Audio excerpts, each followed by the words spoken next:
Beranjak ke kasus lain, Polda Jawa Tengah mencopot AKBP Basuki dari jabatannya sebagai Kepala Subdirektorat Pengendalian Massa atau Dalmas Direktorat Samapta.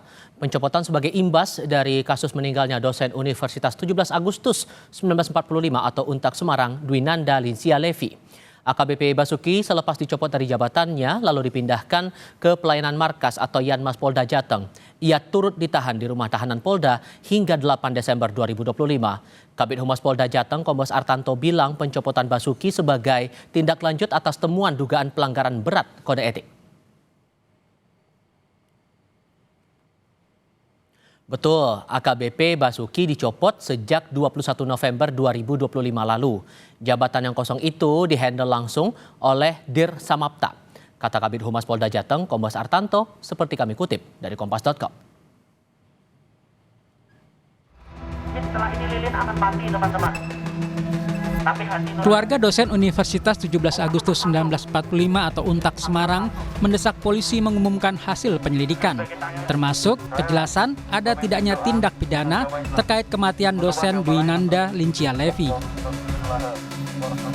Edi Pranoto dari tim advokasi Untak Semarang menyebut ada banyak potongan peristiwa yang belum bisa dijelaskan polisi. Salah satunya terkait rentang waktu 9 jam terkait informasi meninggalnya Levi yang baru diterima pihak kampus sekitar pukul 14.30 siang. Padahal korban ditemukan tak bernyawa sekitar pukul 5.30 pagi. Selain itu, hasil visum luar maupun dalam belum cukup menjelaskan penyebab kematian Levi. Gak ada potongan-potongan peristiwa yang belum ada penjelasan. Misalnya yang paling mudah untuk dipahami dan harus dipertanyakan adalah yang kami pertanyakan adalah rentang waktu dari AKBP B yang kemudian kena patsus itu dari jam 05.30 sampai dengan kemudian Inavis datang, kemudian kami justru mendapat informasi dari pihak lain, bukan dari pihak yang berwenang. Ini bagian-bagian yang kemudian kami ditugaskan untuk itu, Mas. Komisioner Kompolnas Yusuf Warsi mendorong polisi bisa lebih cepat mengungkap kasus ini seperti yang diharapkan keluarga korban dan pihak Untak. Namun jangan sampai menutup fakta-fakta yang belum tergali untuk mengungkap ada tidaknya unsur pidana dalam kasus tersebut. Ketikapun itu diterapkan, kalau faktanya tidak sesuai, ya berarti kan unsurnya tidak terpenuhi.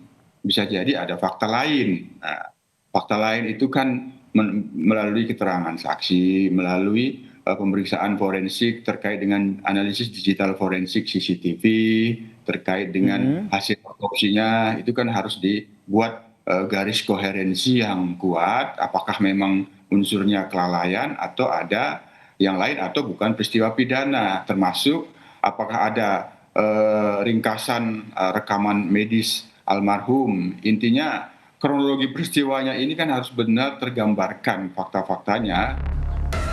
Sebelumnya korban ditemukan meninggal di sebuah kostel pada 17 November. AKBP Basuki menjadi orang pertama yang melapor ke Polsek Gajah Mungkur. Meski belum ada kesimpulan pidana, Basuki sudah menerima sanksi penempatan khusus atau patsus selama 20 hari. Tim Liputan Kompas TV.